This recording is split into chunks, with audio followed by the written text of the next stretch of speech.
গাজীপুরে দৈনিক প্রতিদিনের কাগজের চিফ রিপোর্টার আসাদুজ্জামান তুহিনকে দেশীয় অস্ত্র দিয়ে কুপিয়ে হত্যা করেছে দুর্বৃত্তরা। গাজীপুর চান্দনা চৌরাস্তা এলাকায় একটি দোকানে বৃহস্পতিবার রাত ৮টার দিকে এই ঘটনা ঘটেছে। প্রত্যক্ষদর্শীরা জানান, তুহিনকে একা পেয়ে তার সঙ্গে বাকবিতণ্ডায় জড়ায় ৫ জন যুবক। কথা কাটাকাটির এক পর্যায়ে তুহিনকে কুপিয়ে জখম করে পালিয়ে যায় তারা।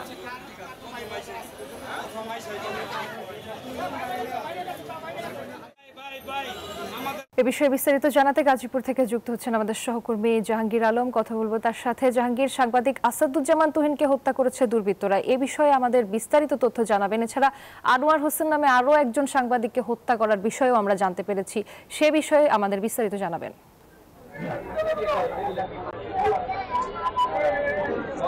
রুবাস, আপনি যেমনটি বলছিলেন, আমি রয়েছে এখন গাজীপুরের চান্দনা চৌরাস্তা এলাকায়।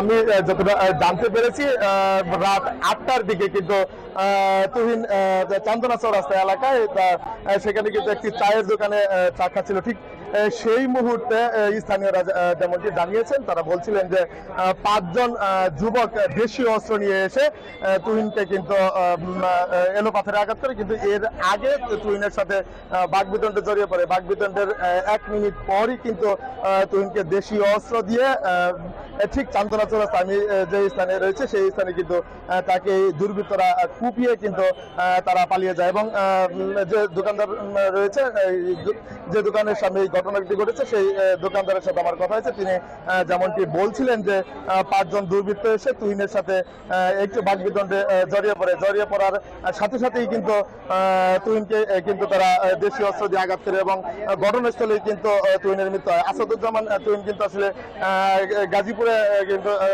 সাংবাদিক হিসেবে কর্মরত ছিলেন।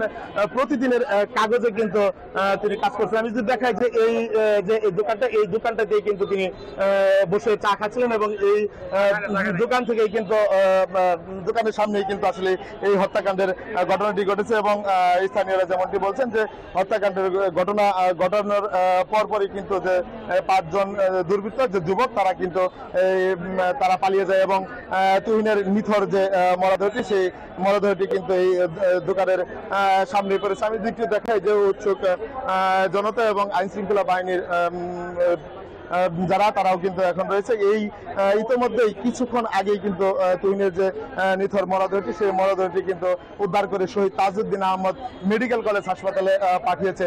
এবং এই ঘটনা কিন্তু রাত ৮টার সময় ঘটেছে, এমনটি কিন্তু আমরা জানতে পেরেছি। এবং আইন শৃঙ্খলা বাহিনী যারা রয়েছে তারা বলছেন যে এই দোষীদের দৃষ্টান্তমূলক শাস্তি দেওয়া হবে। এই ছিল আমার কাছে গাজীপুর থেকে সর্বশেষ তথ্য।